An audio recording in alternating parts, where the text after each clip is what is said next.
Guys, today mai-share na naman po ako sa inyong ulam recipe at ang ulam recipe na ito ay tinatawag kong egg curry.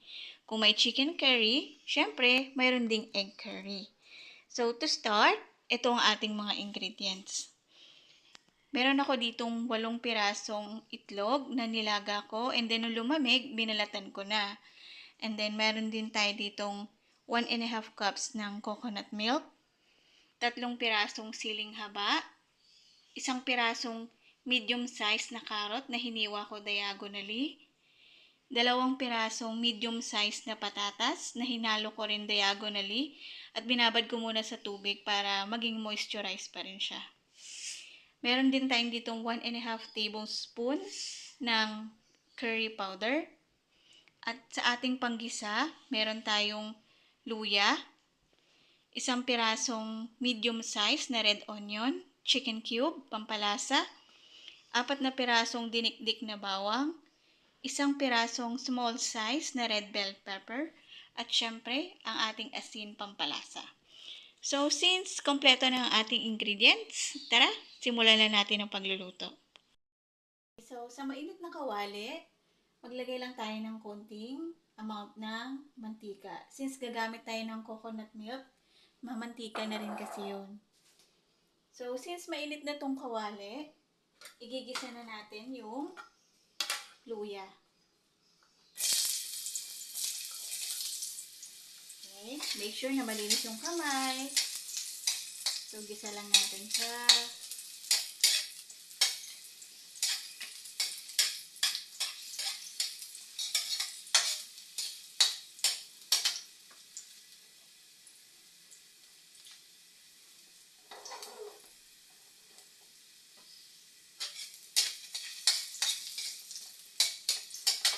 Medium lang natin yung apoy.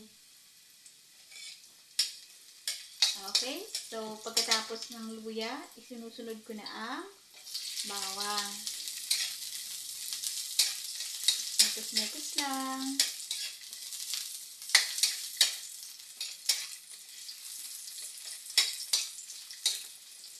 So, kahit na wala tayong gagamitin na karne dito, maganda pa rin yung iginigisa. Kasi para yung lasa ng sabaw, magkaroon siya ng lasa ng ginisa. Para kahit walang visibility ng karne, nararamdaman mo na yung kinakain mo, may karne. Okay, then follow by onion.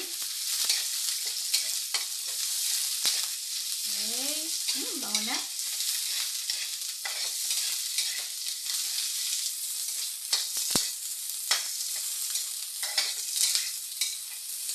Okay, gisa lang natin yan ng mga ilang seconds. And then, pag lumabas na yung aroma ng sibuyas, luya, at bawang, pwede na natin isunod yung iba pang gulay.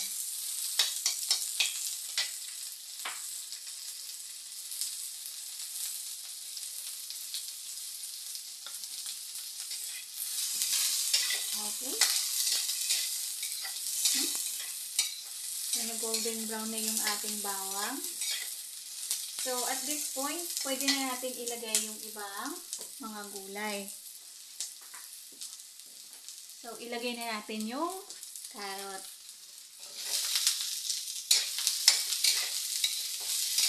Ayan, gisa natin yung carrot.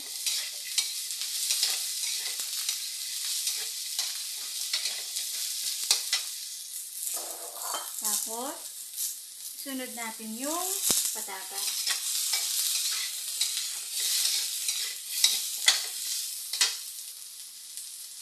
Ayan.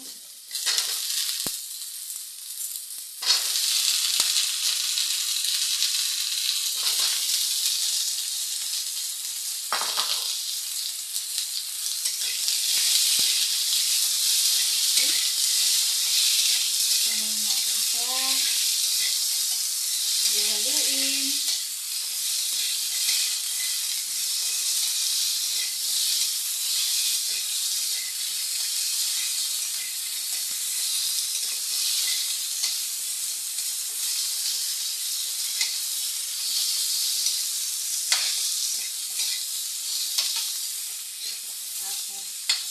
So, ako guys, pag ganito, nilalagay ko na yung bell pepper. And also, nilalagay ko na rin itong isang pirasong chicken cube. At lastly, nilalagay ko na rin itong siling haba. The reason why nilalagay ko agad, kasi mahilig kami sa konting anghang. Pero yung asawa ko, mahilig talaga siya sa sobrang anghang.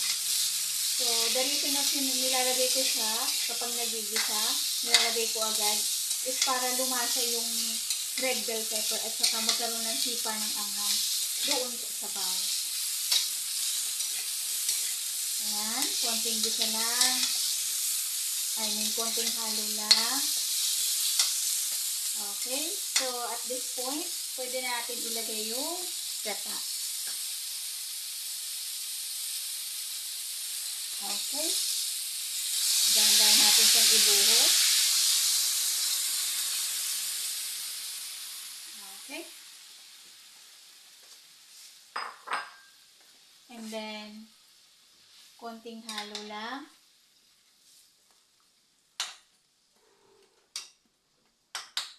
Okay, so pag nahalo natin siya, takpan natin at pakuluan. Kaya lang natin siyang kumulo hanggang sa mag-unang kulo siya. So, tingnan na natin. Ayan, kumulo na siya. So, konting halo lang. So, pag unang kulo guys, sinahalo ko siya kasi ayokong mamuo yung gata dito sa gilid. Gusto ko malapot siya. Kaya pag unang kulo, sinahalo ko na yung sabaw. Okay? So, at this point, ilalagay ko na yung curry powder. Okay? So, since may curry powder siya, lalagyan ko lang siya ng konting asin. Kasi mahirap na baka maalat. Tapos, haluin ulit hanggang sa ma-absorb nung gata yung curry powder. Walang mamuo na curry powder.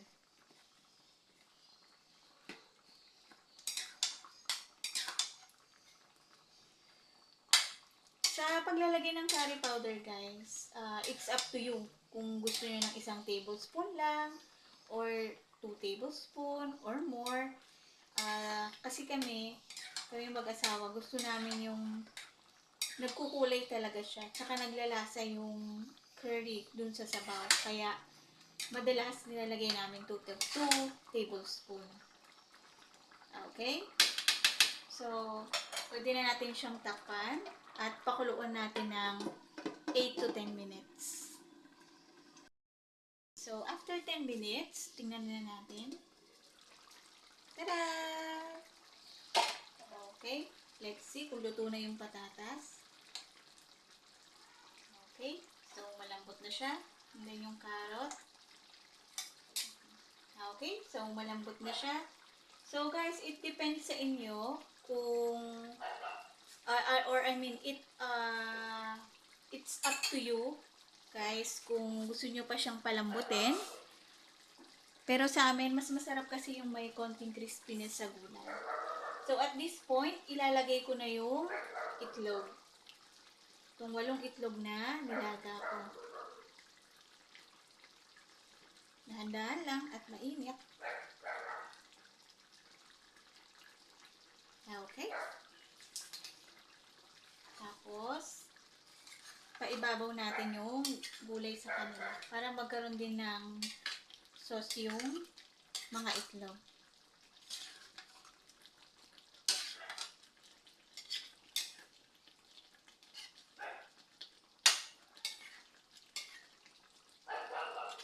Okay.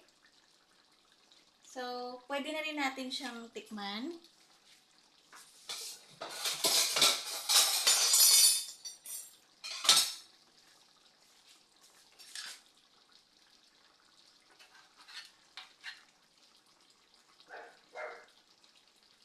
Okay.